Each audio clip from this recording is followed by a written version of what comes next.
The Holy Gospel according to John, the 18th chapter. Glory to you, Lord. Then Pilate entered the headquarters again, summoned Jesus, and asked him, "Are you the king of the Jews?" Jesus answered, "Do you ask this on your own, or did others tell you about me?" Pilate replied, "I am not a Jew, am I? Your own nation and the chief priests have handed you over to me. What have you done?" Jesus answered, "My kingdom is not from this world. If my kingdom were from this world, my followers would be fighting to keep me from being handed over to the Jews. But as it is, my kingdom is not from here." Pilate asked him, "So you are a king?" Jesus answered, "You say that I am a king. For this I was born, and for this I came into the world, to testify to the truth. Everyone who belongs to the truth listens to my voice." The Gospel of the Lord. Praise to you, O Christ. You may be seated.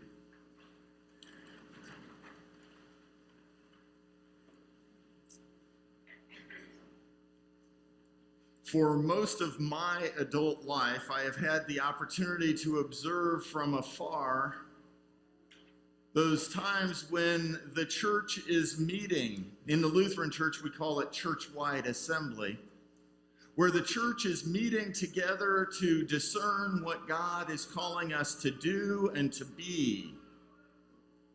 It is a time that is filled with prayer, that is filled with opportunities to hear God's word in worship, and through times that, at least in recent assemblies, has been referred to as dwelling in the word. Opportunities to hear how God's word speaks to us in the dailiness of our lives. And in the midst of those assemblies, decisions get made. Decisions that are grounded in listening to God's word. Decisions like elections of who will be the next presiding bishop for the ELCA. Decisions like whether to adopt this social statement or that social statement.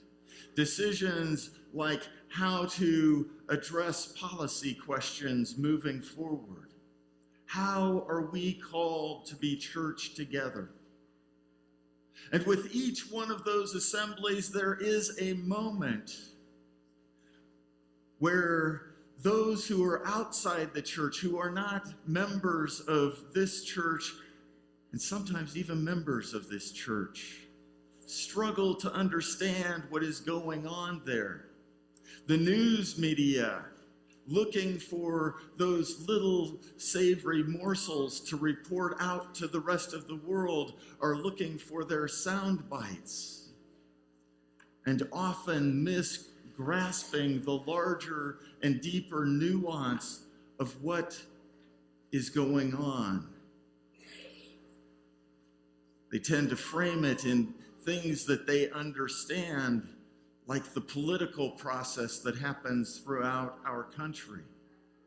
And in many ways, what happens is the church, trying to be so careful about addressing the needs of this world and responding to God's call, and the media, and sometimes the whole rest of the world, end up talking past each other, missing what the other is saying.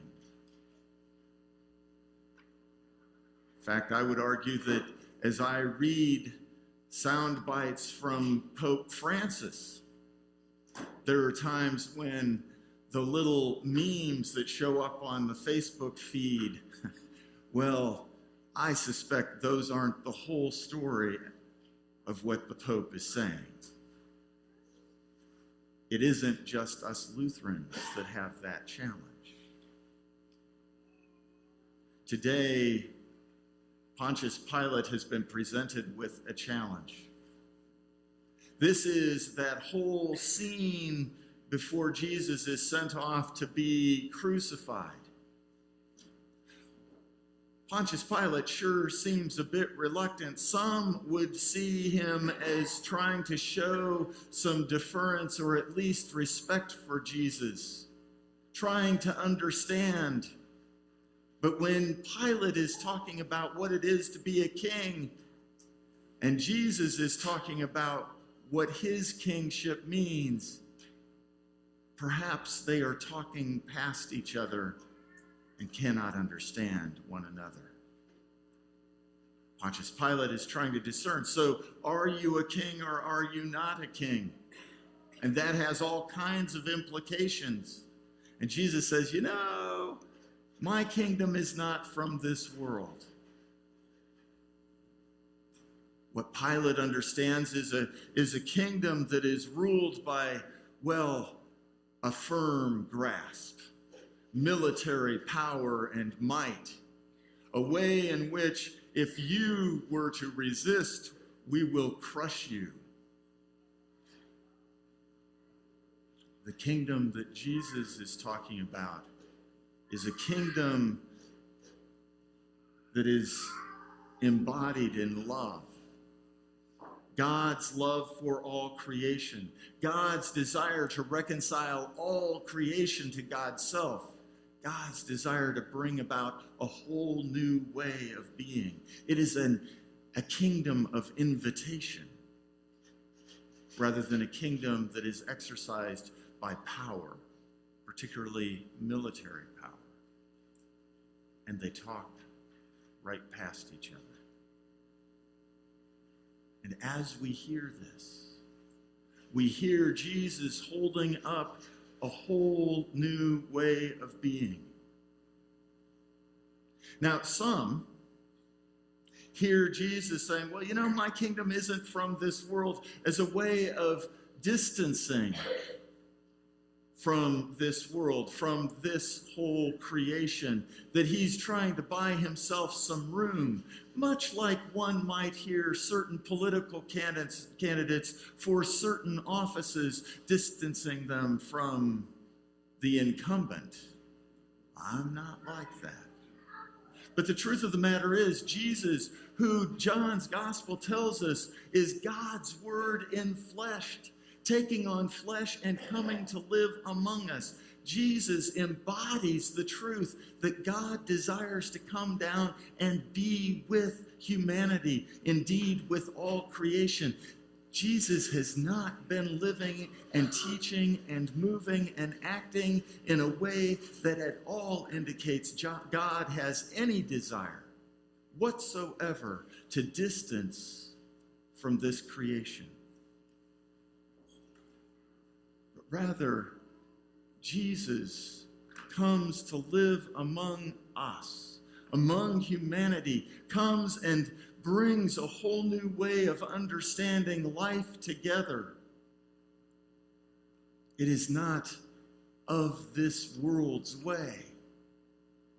And in the midst of that, he brings with him a sense and an understanding that indeed God so loves the world, that God desires to bring healing and wholeness and reconciliation, indeed to bring new life.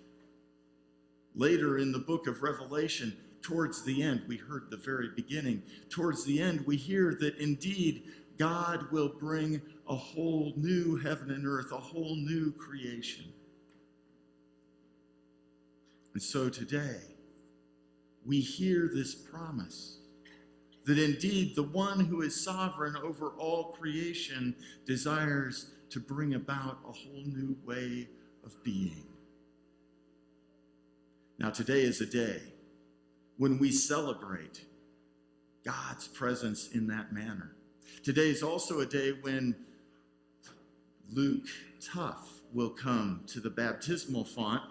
His parents will bring him, his sponsors will be with, he will be presented for the sacrament of holy baptism, for being adopted into God's grace. Not because of anything we do, but because God holds claim on us, invites us into this new way of being. Now, his parents and sponsors will make promises, but so will we. And those promises are that we will walk with Luke. We will accompany him in growing into this whole new way of living, a way of living that embodies God's love, God's desire for reconciliation, God's way of bringing healing and wholeness, indeed, new life. And in the meantime, as we are doing that, when we are presented with opportunities where we find ourselves speaking right past others, let this church be a place that stands on the side of God's love, God's desire for reconciliation and well-being and wholeness and new life.